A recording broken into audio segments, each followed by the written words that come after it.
আজকে আমরা পড়ব ক্লাস 9 এর লেসন 9 দ্য নর্থ শিপ। ঠিক আছে, দ্য নর্থ শিপ লিখেছেন কে? Philip Larkin. তার লেখা এই যে কবিতা, সেটা খুব ইম্পর্টেন্ট কবিতা, তোমাদের সকলকে পড়তে লাগবে। ঠিক আছে, তো আজকে আমরা এই কবিতাটাকে পড়ব।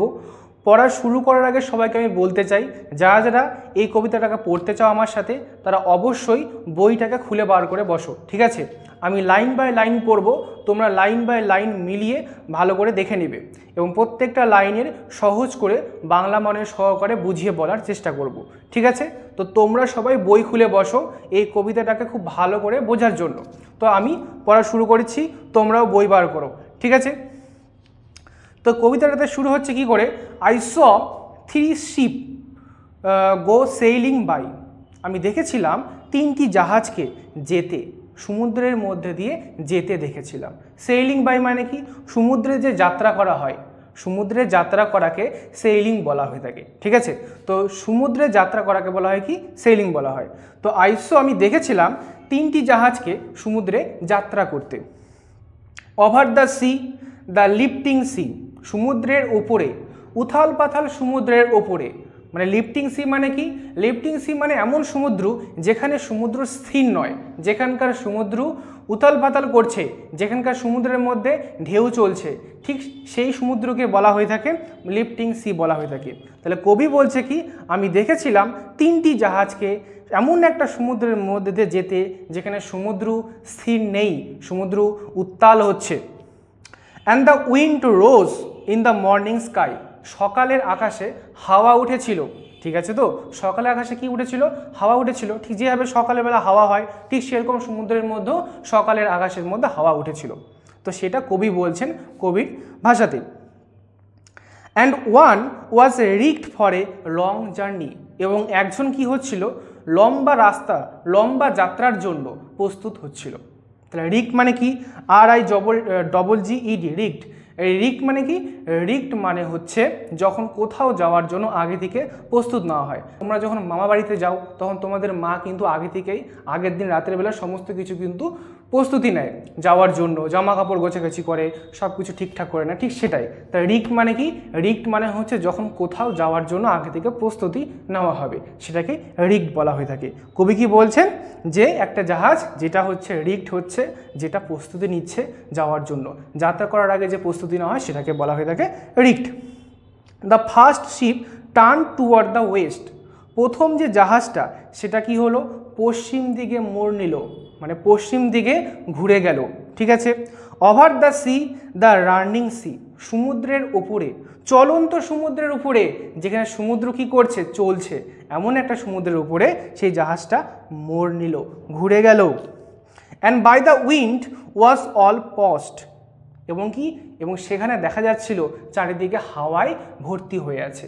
মানে এটাই যে যখন সমুদ্রে জাহাজ চলাচল করে সেখানে হাওয়ার প্রয়োজন হয়ে থাকে, এমন একটা পরিবেশ যেখানে হাওয়া দিয়ে পরিপূর্ণ, সেখান দিয়ে যাচ্ছে এই জাহাজটা, প্রথম জাহাজটা, যে জায়গাটা হাওয়াতে পরিপূর্ণ আছে। ঠিক আছে, কারণ হাওয়া ছাড়া আগেকার সময় কিন্তু জাহাজ কিন্তু চলতো না, এটা কিন্তু মাথায় রাখতে লাগবে। এখনকার সময় জাহাজের মতো কিন্তু আগেকার সময় কিন্তু জাহাজ কিন্তু ছিল না।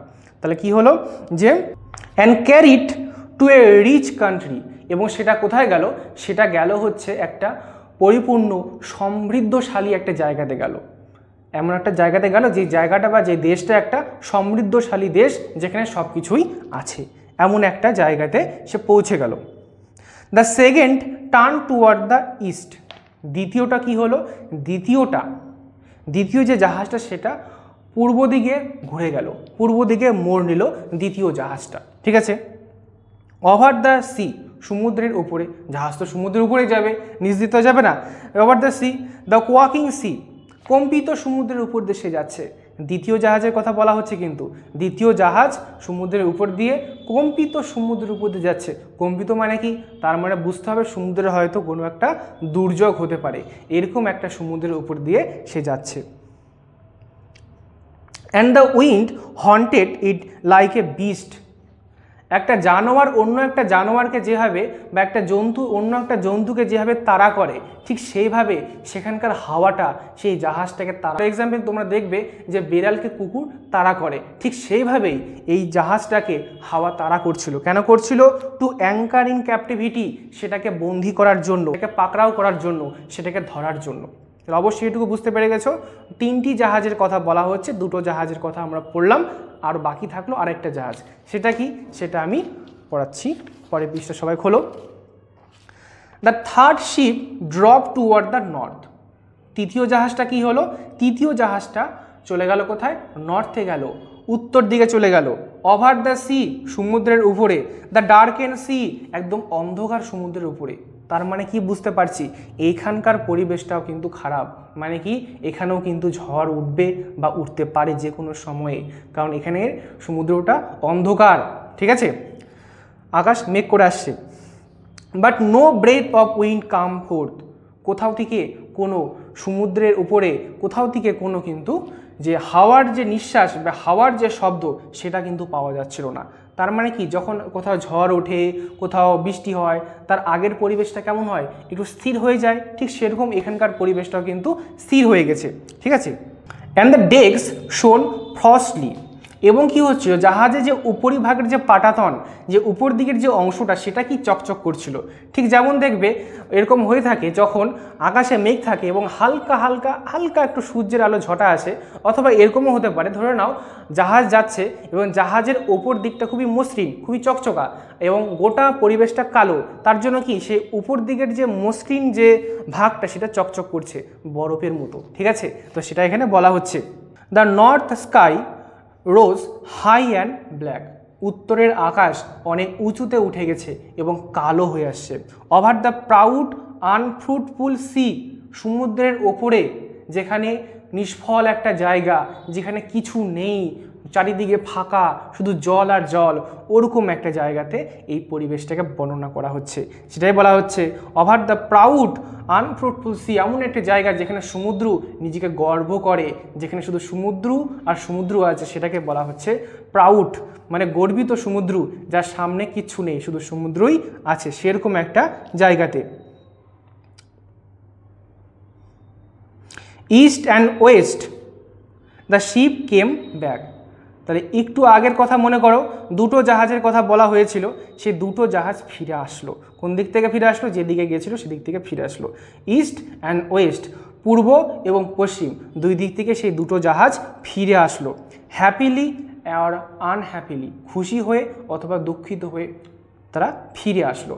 অনেকের খুশি হতে পারে, একটা জাহাজের খুশি হতে পারে, একটা জাহাজের দুঃখ হতে পারে, কারণ কেউ ভাবলো যাক বেঁচে গেলাম, সামনে আমাকে যেতে হলো না, ঝড় উঠছে সমুদ্রের মধ্যে। আরেকটা জাহাজ এরকম হতে পারে যে কেন যে আমি যেতে পারলাম না সামনের দিকে আরও।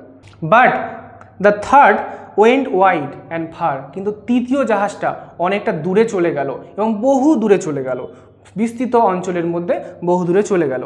Into a unforgiving sea. Unforgiving sea মানে কি? এমন একটা সমুদ্র যেটা চারিদিকে ছড়িয়ে আছে, সেই উথাল সমুদ্র, সেই চারিদিকে বিস্তৃত সমুদ্র, ঠিক সেই জায়গাতে চলে গেল, তার মধ্যে প্রবেশ করে গেল সেই 3 নম্বর জাহাজটা। আন্ডার এ ফায়ার শিপিং স্টার, উপর দিকের তারাগুলো ছড়িয়ে আছে, যেন মনে হচ্ছে উপর দিকে আগুনের ছড়াছড়ি, আগুনের যে ঝলকানি হয়, ঠিক যেরকম দেখবে ফটকা ফুটলে উপর দিকে যেরকম আগুন ঝলকে যায়, চারিদিকে ছড়িয়ে পড়ে, ছিটিয়ে যায় আগুন, ঠিক সেরকম যেন মনে হচ্ছে তারাগুলোকে আগুনের ছিটকানি, আগুন ছিটে ছিটে আছে চারিদিকে, ওরকম একটা জায়গাতে নিজ দিক দিয়ে চলে গেল। And it was rigged for a long journey. হ্যাঁ, এটাই প্রকৃত সেই জাহাজটা যেটা লম্বা যাত্রার জন্য প্রস্তুত নিয়েছিল। তাহলে আমি কি বললাম? যে এই জাহাজটা সেই জাহাজটাই যেটা লম্বা যাত্রার জন্য প্রস্তুত নিয়েছিল, ঠিক আছে। তো কবিও কিন্তু প্রথম দিকে এটাই বলেছিলেন যে একটা জাহাজ ছিল, সে কিন্তু লম্বা যাত্রার জন্য কিন্তু প্রস্তুত হচ্ছিল। এটা কিন্তু সেই জাহাজটাই যে অনেকটা দূর যেতে পেরেছিল, সমুদ্রের মধ্যে, অন্ধকার সমুদ্রের মধ্যে, ঝড়ের মধ্যে, বাতাসের মধ্যে, সে কিন্তু কিছু মানেনি, সে কিন্তু সামনে এগিয়ে গেছিলো। তাহলে এখানে কবি কি দেখানোর চেষ্টা করলো? দেখানোর চেষ্টা করলো যে একটা সমুদ্রের প্রাকৃতিক পরিবেশ, সেটা প্রত্যেক মুহূর্তে পাল্টে যায় এবং তার জন্য আমাদেরকে সবসময় লম্বা যাত্রার জন্য প্রস্তুত থাকতে লাগে। ঠিক সেভাবেই একটি জাহাজ প্রস্তুত ছিল এবং সে অনেকটা দূরে সে যেতে পেরেছিল বা গিয়েছিল, কিন্তু বাকি জাহাজরা কিন্তু ব্যাক করে ফিরে আসে, তারা কিন্তু যেতে পারেনি। ঠিক আছে, তো এই কবিতাটা এই অবধি থাকলো। এটা খুবই ছোট একটা কবিতা, খুব বেশি বড় নেই। তো তোমরা কবিতাটাকে খুবই ভালো করে পড়ো, আর কোথাও যদি বুঝতে তাও অসুবিধা হয় তোমরা কমেন্ট বক্সে কমেন্ট করো। ঠিক আছে, আজকের মতো এই অবধি, দেখা হচ্ছে পরের একটা নতুন ভিডিওতে। আজকের মতো বিদায়।